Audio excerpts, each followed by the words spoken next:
Shalom saudara pendengar saudara rohani yang dikasihi Tuhan Yesus Kristus. Selamat datang di renungan rohani malam hari ini. Selamat malam, saya berdoa agar saudara sehat selalu. Semoga Roh Kudus hadir di tengah kita saat ini. Sebelum kita mulai renungan malam ini, marilah kita bersama-sama berdoa. Bapa kami yang di surga, Bapa di dalam nama Tuhan Yesus Kristus, kami sungguh mengucap syukur, ya Tuhan, oleh karena Engkau sangat baik buat kami. Engkau ada bersama kami dan menopang hidup kami di siang hari dan di malam hari. Engkau ada bersama-sama dan menyertai kami. Tuhan, kami memuji dan bersyukur kepadamu pada malam hari ini, kami masih bisa berkumpul di rumah kami yang kecil ini. Tuhan, saat ini kami hendak mendengarkan firman-Mu. Berilah pengetahuan dan bimbinglah hamba-Mu ini agar apa yang Engkau firmankan dapat bekerja sesuai kehendak-Mu. Buat kami jemaat-Mu, bukalah hati dan pikiran kami untuk mendengar dan menerima firman-Mu. Kiranya firman-Mu ini dapat menjadi berkat bagi kami. Berbicaralah Tuhan, kami sudah siap menerima firman-Mu. Di dalam nama Tuhan Yesus Kristus kami berdoa dan mengucap syukur. Amin. Sahabat saudara rohani, pembacaan ayat emas Alkitab renungan kita malam hari ini. Nats pilihan kita adalah, ujian terhadap imanmu itu menghasilkan ketekunan. Tertulis dalam kitab Yakobus 1 ayat 3, kata kunci renungan pada malam ini adalah, diuji dan dipersiapkan. Dan bacaan kita pada malam ini terambil dari kitab Yakobus 1 ayat 5 sampai dengan ayat 12. Tetapi apabila di antara kamu ada yang kekurangan hikmat, hendaklah ia memintakannya kepada Allah, yang memberikan kepada semua orang dengan murah hati dan dengan tidak membangkit-bangkit, maka hal itu akan diberikan kepadanya. Hendaklah ia memintanya dalam iman, dan sama sekali jangan bimbang.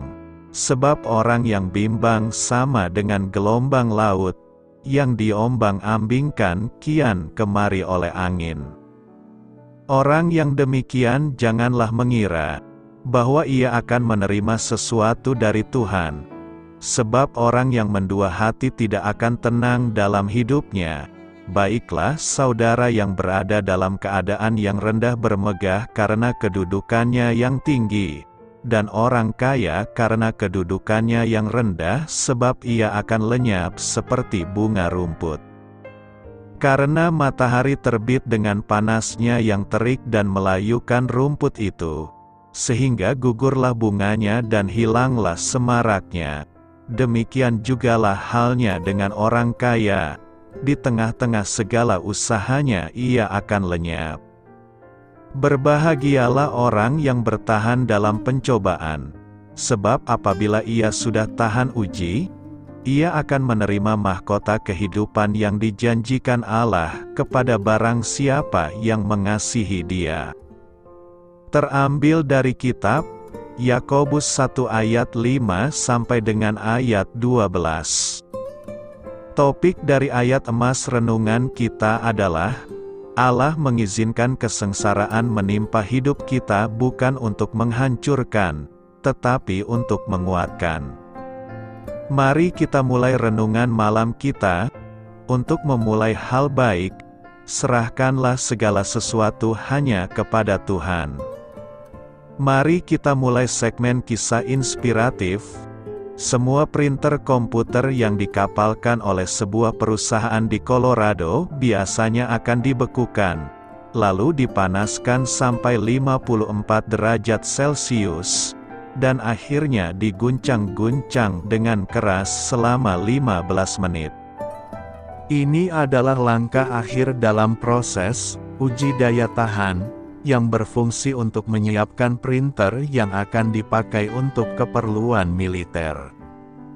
Dengan papan sirkuit yang aman dan semua komponen yang tersimpan dalam kotak besi, printer tersebut diuji secara ketat untuk memastikan daya tahannya bila dioperasikan di medan pertempuran. Jika contoh di atas mengingatkan Anda akan kerasnya hidup yang sedang Anda jalani, bersabarlah. Allah Bapa kita yang penuh kasih terkadang mengizinkan ujian yang berat itu terjadi agar kita siap untuk melayaninya. Jika kita berada dalam situasi yang sulit, Alkitab memberi satu perintah yang mengejutkan. Anggaplah sebagai suatu kebahagiaan. Ujian terhadap imanmu itu menghasilkan ketekunan. Melalui itu semua, Allah ingin agar kita meminta hikmat darinya. Mengapa? Supaya kita tahu bagaimana caranya menanggapi ujian hidup dengan benar. Dia memberikan hikmat dengan murah hati kepada siapa saja yang memintanya. Jika kehidupan ini ibarat kantor yang bersih serta dilengkapi air kondisioner, maka orang Kristen dapat hidup dengan mudah. Namun kita menghuni sebuah dunia yang penuh dengan peperangan rohani. Bila kita mau mempercayai Allah dalam melewati masa-masa yang sulit, maka meski kita harus mengalami guncangan ujian kehidupan yang keras, yakinlah, kita sedang dipersiapkan agar dapat lebih berguna baginya. Hidup beriman dan berhikmat. Hari ini kita akan membahas tema, hidup beriman dan berhikmat. Iman dan hikmat akan tampak lebih jelas jika kita menghadapi berbagai macam masalah dan pergumulan hidup. Tanpa adanya pergumulan hidup, maka kita pun tidak akan memerlukan hikmat untuk mengatasinya. Itu sebabnya selama kita masih hidup di dunia ini, persoalan akan tetap ada. Bahkan masalah sepertinya datang silih berganti, yang seringkali membuat kita merasa tidak mampu menghadapi semuanya. Jadi apabila saat ini kalau kita berpikir bahwa kita bisa menjalani hidup ini tanpa masalah, itu berarti kita sendiri ada di dalam masalah, karena telah memiliki pola pikir yang salah. Tidak mungkin manusia hidup di dunia ini tanpa masalah, sebab saat manusia pertama kali jatuh ke dalam dosa, ini merupakan sumber masalah yang terbawa sampai saat ini. Dengan pemahaman ini kita akan semakin mengerti bahwa setiap masalah yang datang kita harus tetap menghadapinya, dan bukan berusaha lari dari masalah yang kita hadapi. Masalah yang datang harus kita hadapi dengan penuh tanggung jawab, dan berjuang dalam menghadapinya dengan tekun. Karena sesulit apapun masalah yang kita hadapi, di dalam Tuhan kita Yesus Kristus, pasti ada jalan keluarnya. Pertanyaan kita sekarang adalah apa yang harus kita lakukan sebagai orang yang hidup beriman dan berhikmat saat menghadapi berbagai macam masalah dan pergumulan hidup itu? Pertama, kita harus bertahan dan tahan uji. Bertahan dalam pencobaan. Sebab apabila ia sudah tahan uji, ia akan menerima mahkota kehidupan yang dijanjikan Allah kepada barang siapa yang mengasihi Dia. Bertahan dan tahan uji, dalam bahasa Yunani memiliki kesamaan dasar dengan ketekunan. Ketekunan, di sini berarti kemampuan bertahan dalam kesukaran, bukan dengan sikap sekedar bertahan, tetapi dengan sikap sedemikian rupa sehingga mampu untuk menjadikan situasi atau hal yang tidak menyenangkan itu menjadi sesuatu yang memuliakan Tuhan. Kalau kita menghadapi kesukaran, ada beberapa macam sikap yang bisa kita ambil. Kita bisa menjadi marah, jengkel, bersungut-sungut, lari ke dalam dosa, mundur dari Tuhan, atau bahkan murtad, ini jelas bukan ketekunan. Kita bertahan, tetapi bertahan secara pasif atau diam. Ini memang masih lebih baik dari sikap pertama di atas, tetapi ini masih belum termasuk ketekunan seperti yang dimaksudkan dalam ayat 2. Kita tetap bersukacita, memuji dan bersyukur kepada Tuhan dan tetap hidup bagi kemuliaan Tuhan. Contoh, Paulus dan Silas dalam Kisah Para Rasul 16 ayat 25, dan Nabi Habakuk dalam Habakuk 3 ayat 17-18. Inilah ketekunan yang dimaksud dalam ayat 2. Yang mana yang menjadi sikap kita pada waktu kita menghadapi kesukaran? Kalau selama ini kita lebih sering bersikap salah, maukah kita, dengan pertolongan Tuhan, berusaha untuk memperbaikinya? Ketekunan seperti ini adalah sesuatu yang penting sekali, karena ketekunan ini memungkinkan kita untuk bertahan sampai akhir di dalam kita mengikut Yesus. Tanpa ketekunan seperti ini, kita bisa menjadi seperti orang yang termasuk golongan tanah berbatu, yang bertahan hanya sebentar saja lalu murtad. Ketekunan seperti ini bisa mempengaruhi dunia. Kalau kita hanya bisa bertahan secara pasif dalam menghadapi kesukaran, itu tidak mengherankan orang. Tetapi kalau kita bisa tetap bersukacita, bersyukur dan memuji Tuhan, bahkan bisa tetap bersemangat melayani Tuhan di tengah-tengah kesukaran dan segala macam penderitaan, maka kita bisa membuat orang dunia menjadi heran sehingga mereka mau mempelajari rahasia sukacita tersebut, bahkan mau mengikut Kristus. Ketekunan seperti ini tidak mungkin bisa didapatkan kalau kita tidak mengalami kesukaran. Kedua, kita harus menghadapi semua ujian iman dengan hati yang bersukacita. Ayat 2 berkata, "Saudara-saudaraku, anggaplah sebagai suatu kebahagiaan, apabila kamu jatuh ke dalam berbagai-bagai pencobaan." Ayat 12a mengatakan, "Berbahagialah orang yang bertahan dalam pencobaan, sebab apabila ia sudah tahan uji, ia akan menerima mahkota kehidupan yang dijanjikan Allah kepada barang siapa yang mengasihi Dia." Yakobus mendorong pembacanya supaya tetap bersukacita tatkala menghadapi pencobaan. Alasannya, Allah menyediakan mahkota kehidupan bagi mereka yang berhasil mengatasi pencobaan. Selain itu, Allah sedang melatih dan memurnikan iman mereka agar kuat, kokoh dan semakin tabah. Alasan berikutnya, supaya karakter orang percaya diubahkan dan memiliki pengharapan yang teguh kepada Tuhan.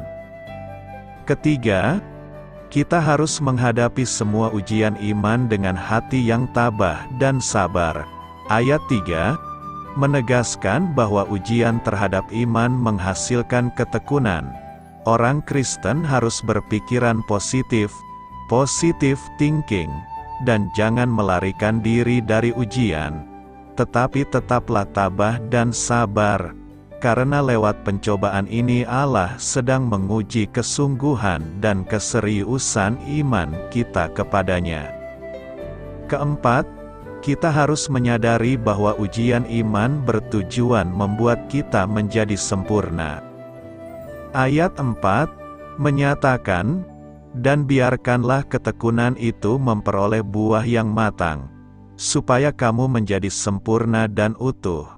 Tujuan ujian iman adalah supaya kita memiliki hubungan yang benar dengan Allah, dan sungguh mengasihi Dia dengan sepenuh hati dalam pengabdian, ketaatan dan kemurnian. Rasul Petrus menegaskan bahwa maksud Tuhan mengizinkan pencobaan adalah untuk memurnikan iman kita seperti emas yang diuji kemurniaannya di dalam api. Dalam kehidupan ini, Kita biasanya berharap untuk tidak mengalami berbagai kesulitan. Kalimat yang sering kali muncul, "Ya, semoga semuanya lancar, sukses, tidak ada aral melintang," itulah harapan setiap kita. Maka tidak mengherankan tatkala kita mengalami kesulitan dan tantangan. Respon kita adalah kita kehilangan semangat, putus asa, bahkan berusaha mencari jalan pintas, tidak mudah menghadapi tantangan dan kegagalan dalam hidup kita. Yakobus melihat adanya bahaya penyangkalan iman akan Yesus ketika mengalami berbagai pencobaan. Karena itu Yakobus mengirimkan surat kepada mereka yang isinya mengajak mereka untuk memiliki mata iman yang memampukan mereka untuk melihat dan memaknai berbagai pencobaan dan kesulitan itu sebagai suatu kebahagiaan. Mengapa? Karena dengan berbagai cobaan dan kesulitan itu, mereka akan semakin bertekun mengejar kesempurnaan. Dengan kacamata iman, kita akan melihat segala peristiwa dalam hidup sebagai rahmat yang telah disediakan Allah kepada kita untuk bertumbuh dewasa. Pertanyaan lain yang harus kita jawab adalah bagaimanakah kita melihat tantangan dan kesulitan dalam hidup ini? Setidaknya ada 5 langkah yang perlu kita miliki, yakni: pertama, kita harus bertahan, berharap dan terus memuji Tuhan untuk kebaikannya. Yakobus mendorong kita untuk memandang semua hal dengan sukacita, ketika kita mengalami pencobaan yang menguji iman kita. Memang tidak mudah, tetapi tatkala kita bertahan atas pencobaan itu, tekanan pada iman kita itu akan memunculkan pengalaman bahwa Tuhan mempunyai kerinduan yang terbaik untuk kita, sehingga pada akhirnya akan menjadi sempurna dan utuh, tidak kekurangan suatu apapun. Seringkali Tuhan mengizinkan kita berjalan melalui tantangan kesulitan karena pengalaman itu membentuk kita untuk menerima jawaban yang Dia telah janjikan. Meski di tengah rasa sakit, jika kita terus bertekad, berdiri di atas janjinya dan percaya pada janji-janjinya, kita akan melihat kebaikan Tuhan yang membawa kita ke tempat yang lebih baik. Kedua, kita harus berhenti dari khawatir, minta hikmat Tuhan untuk situasi yang ada. Tuhan memberikan hikmat pada setiap orang yang meminta padanya. Dia memberi itu dengan murah hati. Dia tidak keberatan kala kita meminta padanya. Pada kenyataannya, Dia suka ketika kita datang padanya dengan segala kebutuhan kita. Namun yang harus dipegang adalah, kita harus meminta hikmat untuk mendapat apa yang kita minta. Terlalu banyak dari kita punya alasan atas masalah kita dan kembali dengan solusi dari kita sendiri dan datang pada Tuhan hanya sebagai alternatif terakhir. Tuhan mengatakan dalam Yeremia 33 ayat 3 berkata, "Berserulah kepadaku, maka aku akan menjawab engkau dan akan memberitahukan kepadamu hal-hal yang besar dan yang tidak terpahami, yakni hal-hal yang tidak kau ketahui." Jika kita datang pada Tuhan segera setelah kita memasuki kesulitan, Dia berjanji akan memberikan pada kita perspektif ilahi atas situasi kita. Dia dapat menunjukkan pada kita jalan menanggapi pencobaan yang mungkin tidak pernah terjadi dalam kehidupan kita.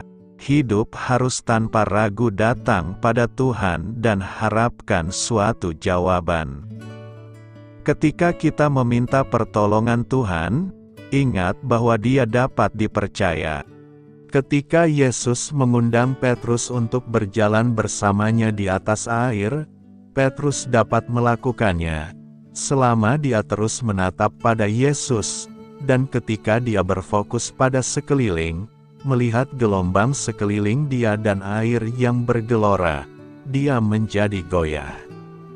Ketika kita meminta pertolongan pada Tuhan, fokuslah pada firman-Nya dan apa yang Dia katakan pada hati kita untuk dipercayai daripada membiarkan keyakinan kita dikuasai oleh keadaan. Ketiga, kita harus penuh pengertian, Tuhan tidak dibatasi oleh keadaan. Sains tendar dunia mengatakan kekayaan seseorang memberi banyak kesempatan karena mereka mempunyai sumber untuk membuat mimpinya menjadi kenyataan, kuasa dan pengaruh. Tetapi berbeda sekali, Tuhan ternyata tidak terkesan dengan kekayaan manusia, lebih pada kesediaan kita untuk percaya padanya dan melalui ketaatan dalam apa yang Tuhan sudah katakan agar kita lakukan. Jadi jika kita kaya dalam iman, tidak ada batasan untuk apa yang Tuhan dapat genapi melalui kehidupan kita. Keempat, kita harus tekun, terus arahkan mata pada Tuhan. Melalui ketekunan dalam doa dalam setiap situasi pencobaan, memuji Tuhan dan percaya pada kebaikan-Nya, kita akan membangun karakter yang kita perlukan untuk menerima semua yang Tuhan sudah sediakan bagi kita tanpa merasa terbebani. Kemenangan yang akan muncul dari setiap situasi kita adalah gambaran kecil dari kemenangan yang menanti semua orang percaya suatu hari kelak ketika kita menerima mahkota kehidupan yang Tuhan sudah janjikan bagi siapa saja yang mengasihi Dia. Jika kita menyimak rentetan kehidupan yang sedang kita jalani, ada kalanya kita tidak selalu mengalami sukacita dan kebahagiaan. Terkadang kita merasa bahwa kehidupan yang kita jalani ini teramat berat dan sulit. Ada lembah-lembah kekelaman dan liku-liku kehidupan yang sedang menghimpit kita. Pada saat-saat seperti ini, kita tidak tahu harus bagaimana menghadapi kesulitan ini. Keputusan dan jalan apa yang harus kita pilih, sungguh terkadang kita tidak tahu. Tetapi ada sedikit penghiburan yang bisa kita rasakan. Ternyata yang namanya kesulitan hidup sudah terjadi sejak zaman dahulu kala, dan tidak melanda pada diri kita sendiri saja. Ada orang lain yang juga mengalami pergumulan yang sama, bahkan mungkin mereka jauh lebih berat beban yang harus dipikulnya. Artinya kesulitan dan kebahagiaan adalah sebuah bagian hidup manusia yang tidak bisa kita elakkan. Ketika penderitaan ini menimpa kita, anggaplah itu sebagai ujian iman kita. Tidak selama hal ini buruk, ada sisi positif yang harus kita pelajari. Kelima, kita harus bersukacitalah dalam menghadapi pencobaan. Jangan bimbang di dalam pencobaan, bertekun di dalam iman. Allah menyediakan mahkota kehidupan. Sepertinya aneh kalau kesulitan atau ujian dianggap sebagai suatu kebahagiaan, karena ujian biasanya selalu menyakitkan. Tetapi dari iman Kristen mengingatkan kita bahwa ujian tidak identik dengan kepahitan, karena melalui ujian orang percaya bisa mengalami Tuhan itu sendiri.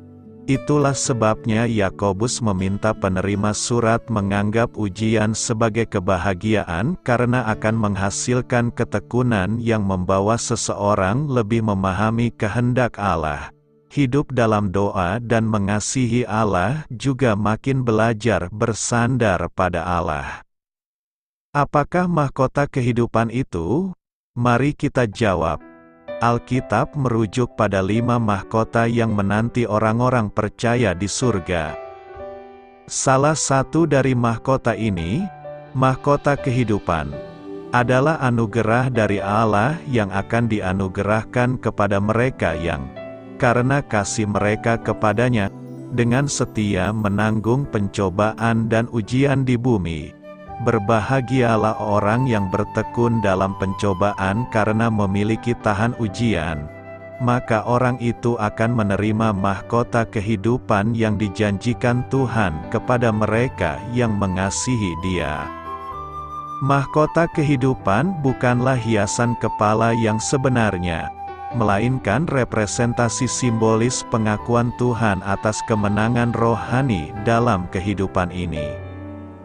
Dalam bahasa Yunani aslinya, kata yang diterjemahkan mahkota dalam Yakobus 1 ayat 12 berarti hadiah.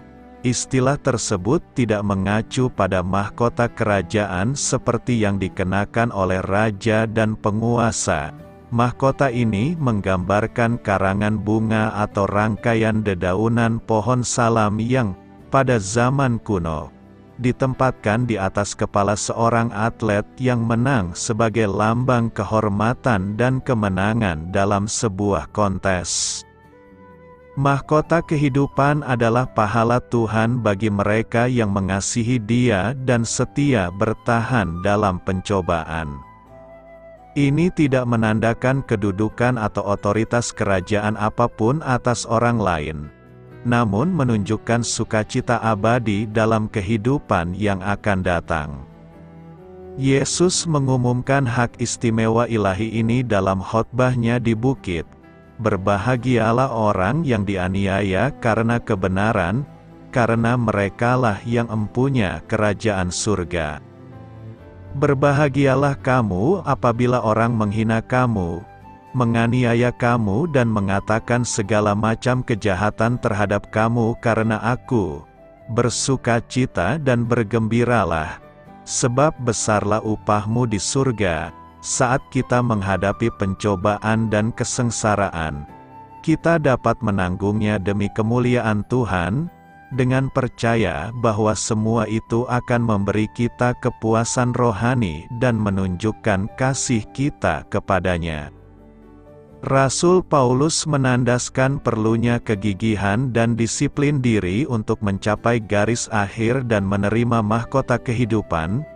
Tidak tahukah kamu bahwa dalam perlombaan semua pelari ikut berlari, tetapi hanya satu yang mendapat hadiah? Berlari sedemikian rupa untuk mendapatkan hadiahnya. Setiap orang yang berkompetisi dalam permainan tersebut menjalani pelatihan yang ketat. Mereka melakukannya untuk mendapatkan mahkota yang tidak akan bertahan lama. Namun kita melakukannya untuk mendapatkan mahkota yang akan bertahan selamanya. Oleh karena itu aku tidak berlari seperti orang yang berlari tanpa tujuan. Saya tidak bertarung seperti petinju yang mengalahkan udara. Tidak, aku memukul tubuhku dan menjadikannya budakku sehingga setelah aku berkhotbah kepada orang lain, aku sendiri tidak didiskualifikasi untuk menerima hadiah itu. Apapun tantangan yang kita hadapi, kita dapat terhibur karena mengetahui bahwa Allah telah menyiapkan berkat luar biasa, baik saat ini maupun di masa depan, bagi mereka yang menderita kesulitan karena kasih mereka kepadanya. Mahkota kehidupan diperuntukkan bagi orang-orang percaya yang meninggalkan keamanan dan perlindungan masa kanak-kanak Kristen demi mencari kedewasaan rohani. Mereka menemukan bahwa medan perang kehidupan ini adalah tempat pelatihan ketika mereka terus maju menuju tujuan untuk memenangkan hadiah. Mereka menanggung kesulitan demi Yesus, mengetahui kehidupan berkelimpahan menanti mereka.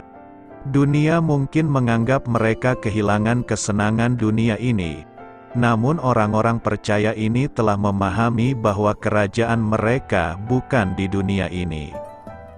Para calon pembawa mahkota mengetahui bahwa kehidupan ini hanyalah sementara dan oleh karena itu, mereka memilih untuk mengikuti kehendak Allah dan menanggung penderitaan demi Kristus. Mereka menaruh hati mereka pada hal-hal yang di atas, memusatkan perhatian mereka pada hadiahnya, mahkota kehidupan yang melaluinya Allah akan memberkati mereka dengan kemenangan, sukacita, dan pahala kekekalan yang tak tertandingi yang dihabiskan bersamanya. Umat Kristen di segala zaman telah menghadapi penderitaan dan penganiayaan, namun bukannya tanpa janji akan pahala kekal. Yesus meyakinkan gereja di Smyrna, "Jangan takut akan penderitaan yang akan kamu alami. Aku berkata kepadamu, iblis akan memasukkan beberapa di antara kamu ke dalam penjara untuk menguji kamu, dan kamu akan menderita penganiayaan selama 10 hari. Setialah, bahkan sampai mati, dan aku akan memberikan kepadamu kehidupan sebagai mahkota kemenanganmu." Meskipun pencobaan dan ujian terasa menakutkan dan tidak menyenangkan saat kita menjalaninya, Yesus menjamin bahwa semua itu akan menghasilkan hadiah yang layak, mahkota kehidupan. Berbahagia dalam pencobaan. Yakobus 1 ayat 2 berkata, "Saudara-saudaraku, anggaplah sebagai suatu kebahagiaan apabila kamu jatuh ke dalam berbagai-bagai pencobaan." Kebahagiaan sebenarnya adalah bersumber pada rasa aman, rasa puas dan damai di hati.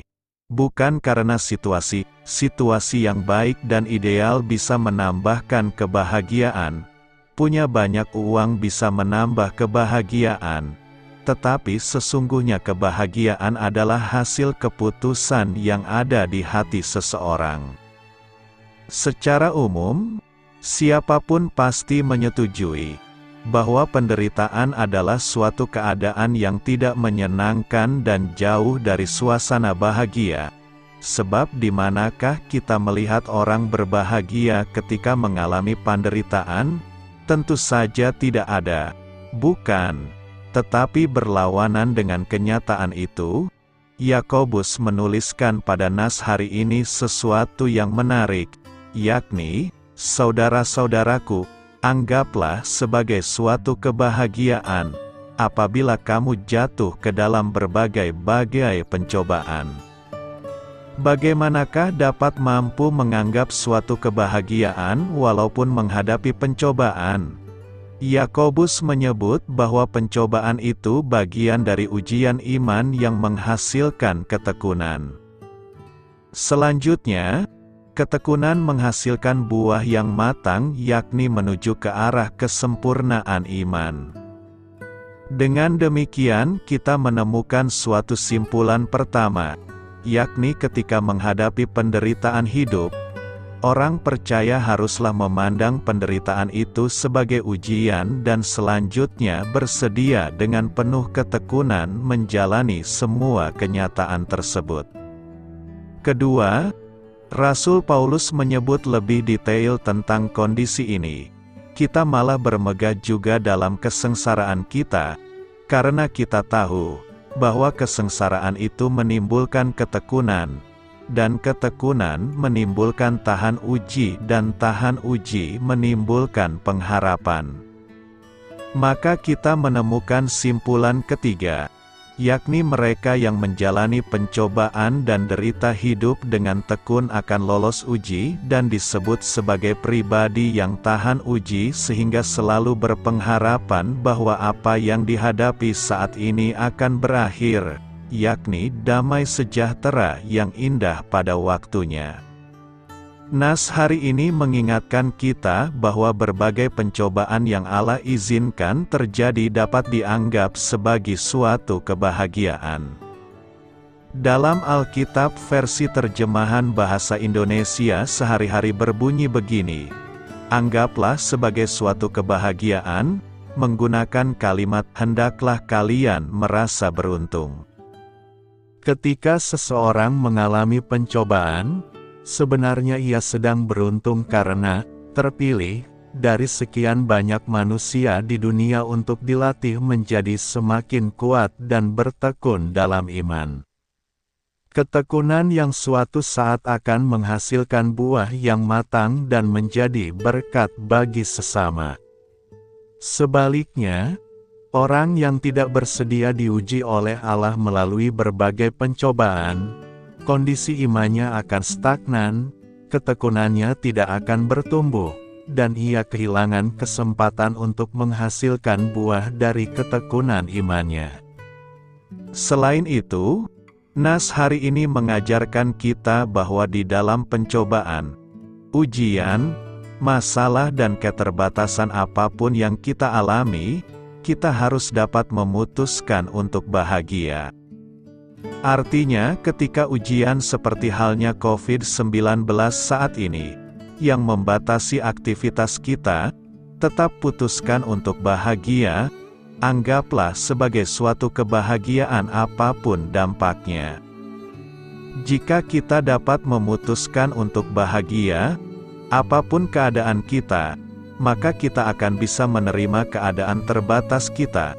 Lalu kemudian yang terjadi adalah kita bisa mengembangkan manusia rohani kita, sehingga muncul ketekunan, kearifan, dan karakter yang baik.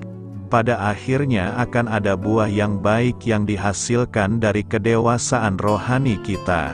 Semua ini bermula dari keputusan kita untuk menjadi bahagia apapun situasi yang kita hadapi. Jika tujuan pencoba adalah untuk membuat kehidupan orang percaya semakin kuat, seharusnya kita pun dapat menyikapi pencobaan dengan benar. Karena, setelah semuanya itu berlalu, kualitas hidup kita akan lebih baik. Untuk dapat melakukan semuanya itu, yakni bermegah atau berbahagia dalam pencobaan dan sengsara hidup, maka orang percaya memerlukan hikmat. Dengan hikmat Tuhan itulah, setiap pribadi yang mengalami pencobaan, tetap mampu menghadapinya dengan berbagai cara sehingga tetap berbahagia. Karena itu, tetaplah berbahagia walau kondisi dan situasinya tidak nyaman dan menyenangkan. Apa artinya Tuhan tidak dapat dicobai? Mari kita jawab. Yakobus 1 ayat 13 mengatakan, ketika dicobai, jangan seorang pun berkata, Allah sedang mencobai aku. Sebab Allah tidak dapat dicobai oleh kejahatan, dan ia juga tidak mencobai siapapun. Yakobus kemudian menjelaskan dari mana sebenarnya godaan berbuat dosa itu berasal. Setiap orang dicobai, karena ia terseret oleh keinginan jahatnya dan terpikat. Di awal bagian ini, Yakobus menjelaskan kepada orang-orang percaya tujuan dari berbagai macam pencobaan dan ujian imanmu. Pencobaan adalah bagian yang tak terelakkan dalam hidup di dunia yang terkutuk oleh dosa, dan kita harus menyambut baik ujian karena ujian itu menghasilkan ketekunan yang dapat menjadikan kita dewasa dan utuh, tidak kekurangan apapun. Cara kita menanggapi pencobaan menentukan dampaknya terhadap kita. Berbahagialah orang yang bertekun dalam pencobaan, karena setelah bertahan dalam ujian, dia akan menerima mahkota kehidupan yang dijanjikan Tuhan kepada mereka yang mengasihi Dia. Yakobus tidak mengatakan bahwa tetap tabah dalam menghadapi pencobaan akan menghasilkan mahkota kehidupan. Sebaliknya, ia meyakinkan mereka yang telah menerima mahkota kehidupan melalui iman kepada Kristus bahwa mereka tidak akan terlalu terbebani oleh pencobaan sehingga mereka menyalahkan Allah karena menggoda mereka untuk berbuat dosa. Tuhan, yang tidak dapat dicobai, tidak ada yang mencobai siapapun. Jika pencobaan yang kita hadapi melibatkan dorongan untuk berbuat dosa, Yakobus mengatakan bahwa kita tidak boleh menganggap dorongan untuk berbuat dosa berasal dari Allah. Tuhan tidak menghendaki siapapun berbuat dosa, dan Dia tidak menggoda kita untuk berbuat dosa. Cobaan, bukan dosa, adalah tujuannya. Pencobaan dirancang untuk memurnikan kita seperti emas dimurnikan dengan api. Dalam semua ini kamu sangat bersukacita. Walaupun sekarang untuk sementara waktu kamu mungkin harus menderita kesedihan dalam segala macam pencobaan. Hal ini terjadi agar keaslian iman Anda yang telah terbukti lebih berharga daripada emas, yang binasa meskipun dimurnikan dengan api dapat menghasilkan pujian, kemuliaan, dan kehormatan ketika Yesus Kristus dinyatakan. Berbeda dengan manusia, Tuhan tidak bisa tergoda untuk berbuat dosa karena segala sesuatu tentang Tuhan adalah kebalikan dari dosa.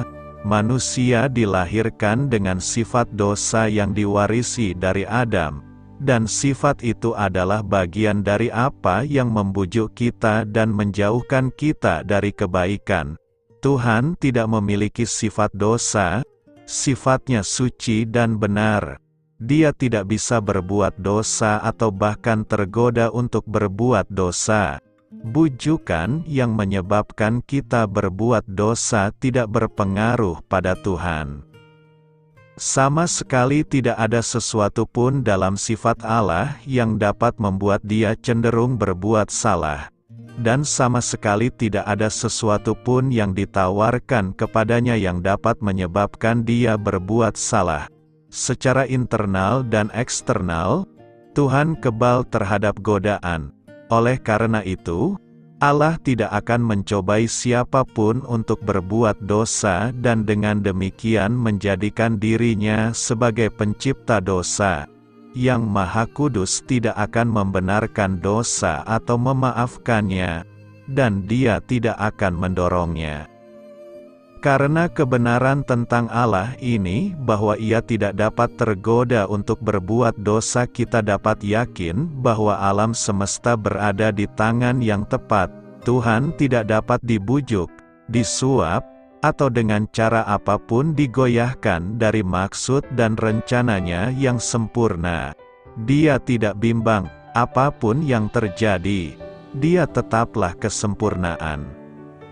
Mengekang lidah.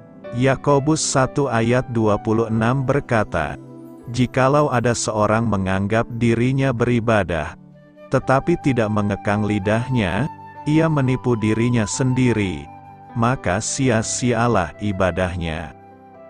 Lidah memang tidak bertulang, tetapi harus dijaga oleh gigi. Lidah adalah bagian anggota tubuh yang kecil, tetapi dapat membuat segala perkara menjadi besar.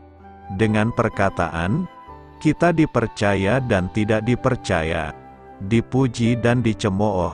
Kata-kata menentukan masa depan dan, karena kata-kata jugalah kita terlepas dari masalah atau malah terjerat masalah.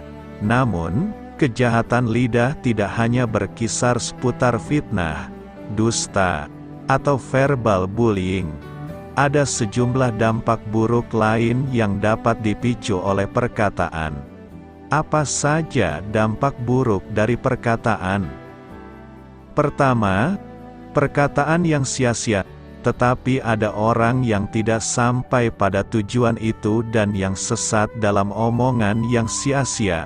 Omongan yang sia-sia adalah ucapan yang tidak jelas, belum terbukti, yang membuat lawan bicara kita sulit memahami pesan yang ingin disampaikan, atau tidak ada faedahnya. Perkataan yang lain di bibir, lain di hati, juga termasuk omongan yang sia-sia.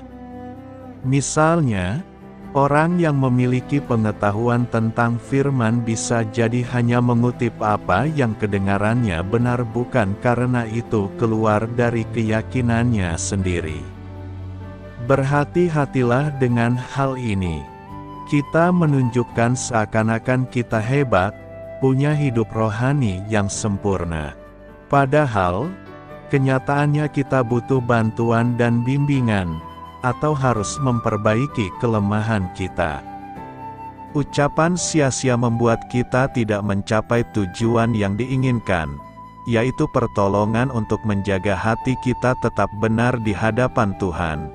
Jadi, jangan sampai akibat lidah yang sembarangan mengucap, kita justru gagal memperoleh nasihat dan arahan agar tidak salah langkah. Kedua, tidak bisa mengekang lidah.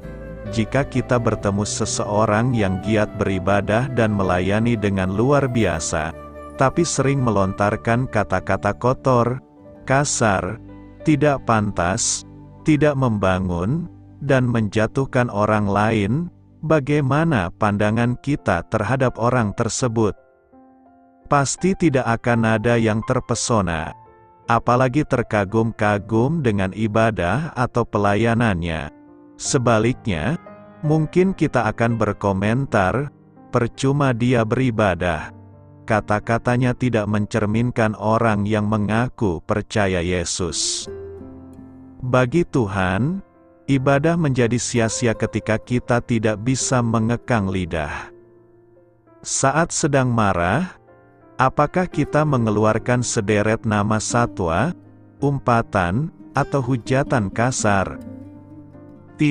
Apakah kita mudah berbohong dan sulit berkata jujur? Ketika tidak suka atau kecewa dengan seseorang, apakah kita menyebarkan keburukannya dan sengaja membentuk opini publik agar menyetujui ketidaksenangan Anda terhadap dirinya? Jika hal-hal itu masih terjadi, berarti kita belum mengekang lidah kita. Janganlah ada perkataan kotor keluar dari mulutmu, tetapi pakailah perkataan yang baik untuk membangun, di mana perlu, supaya mereka yang mendengarnya beroleh kasih karunia. Saat kita marah, ingatlah bahwa kita punya kendali atas lidah kita. Gunakan kata-kata yang membangun, bukan yang menjatuhkan dan membuat orang lain merasa tidak berharga. Disiplinkan, didik, dan bimbing dia dengan ucapan kita. Jangan malah sengaja menghancurkan hatinya, atau membuat orang lain terlihat bodoh. Bukannya mendapat hormat, bisa jadi Anda malah dapat musuh dan tidak berbuah di dalam Tuhan. Ketiga, asal bicara, kebiasaan asal bunyi seperti ini, apalagi sampai berbohong, bisa menjadi senjata makan tuan. Oleh karena itu, bijaklah dalam berkata-kata, bicarakan hal yang benar, baik, serta bermanfaat bagi diri sendiri dan sesama, bukan agar kita terlihat pintar, saleh, atau keren. Hidup dan mati dikuasai lidah. Siapa suka menggemakannya, akan memakan buahnya. Keempat, terlalu cepat menilai orang. Jika kita mendapatkan info atau rumor tentang seseorang, jangan langsung percaya begitu saja, apalagi diteruskan kepada orang lain sebagai bahan gosip. Usahakan tidak hanya mendengar dari pihak penyampai cerita, tetapi cari tahu cerita lain dari pihak pertama yang benar-benar mengalaminya. Kenapa? Kadangkala, sebagai pihak kesekian dari rantai informasi, kita mendapatkan cerita yang bias atau sudah menyimpang dari inti masalah, dengan membuat penilaian hanya berdasarkan kabar yang belum terbukti. Kita sudah bersikap tidak adil terhadap orang yang bersangkutan. Karena itu, waspadalah berkata-kata dan jagalah perkataan kita agar tidak membuat ibadah kita sia-sia. Beritakanlah Injil kepada segala makhluk, hormatilah semua orang. Selamat beristirahat malam dalam kasih setia Tuhan. Doa saya menyertai saudara sekalian, mari bertumbuh dalam iman bersama saudara rohani. Saya memberkati Anda agar sewaktu Anda mencarinya dari Dia, Bapa Surgawi Anda akan memberikan bagi Anda roti harian Anda. Dalam nama Yesus Kristus, Tuhan yang berkuasa atas alam semesta dan menuntun kita kepada iman yang menyelamatkan, Tuhan Yesus menyertai senantiasa. Terima kasih sudah berkenan mendengarkan renungan malam saudara rohani. Tuhan memberkati. Amin.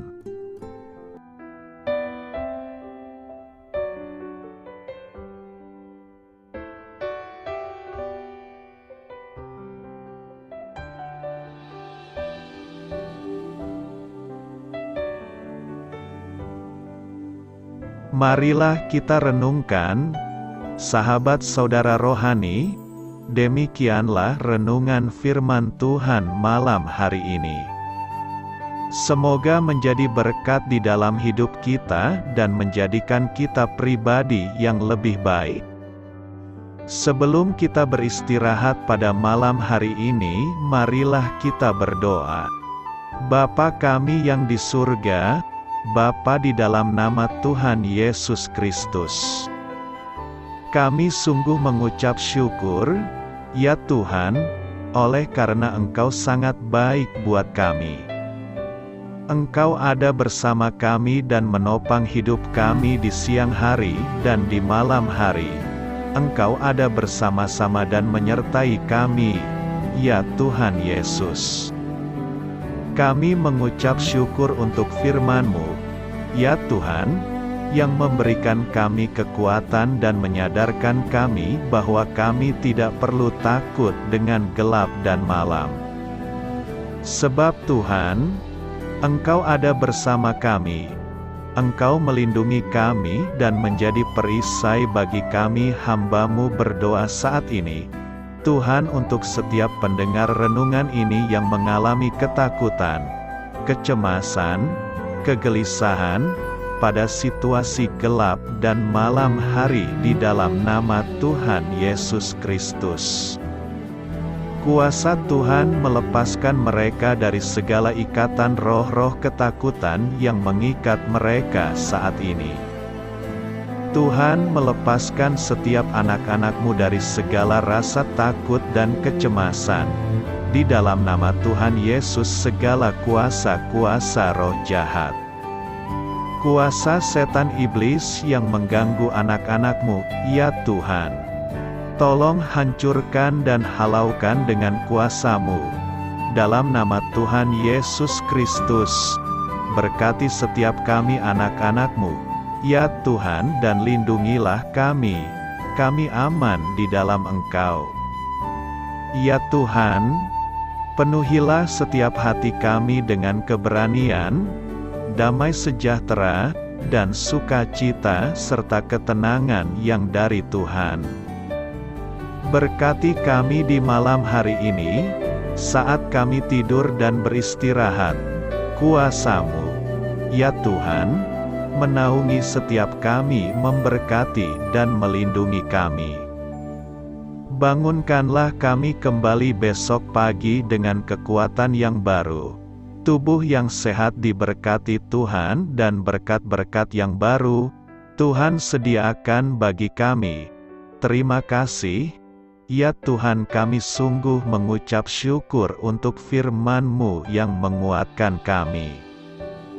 Dalam nama Tuhan Yesus Kristus Juru Selamat kami, Bapa kami yang baik, kami mengucap syukur dan berdoa haleluya. Amin.